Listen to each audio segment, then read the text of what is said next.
Today I'm talking about how market conditions and seller motivation can impact the pricing of your house. So as we all know, you have a listing appointment with your agent when you're wanting to sell your house. They come with a CMA, net of proceeds, all that stuff, right?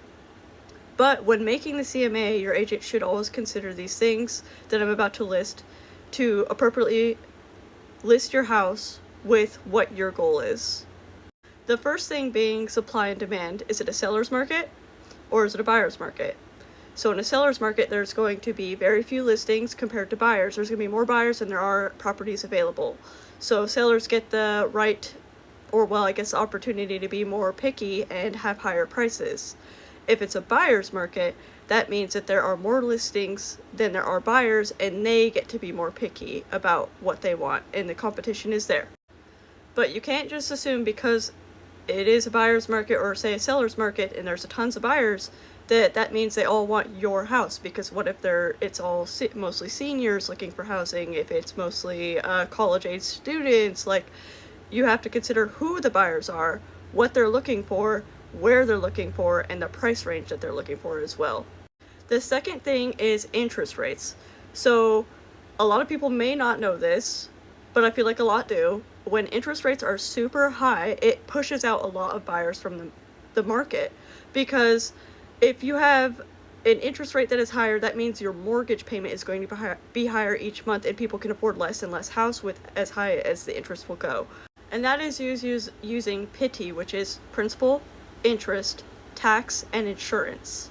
So as interest gets higher, the mortgage payment will get higher. And the last thing I'm going to talk about is seller motivation.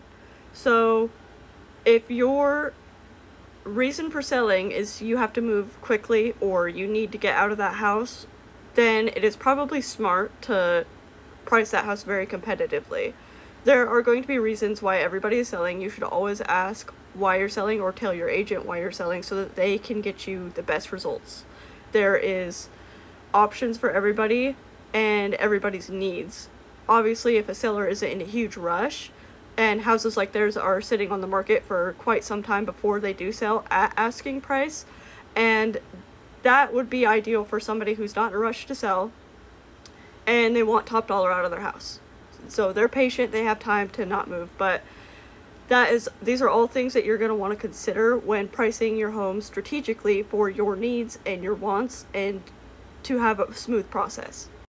Like, I can't tell you how many times I see people in a rush to move that have their house priced at like top dollar, thinking that because it's a seller's market, it's going to sell quickly.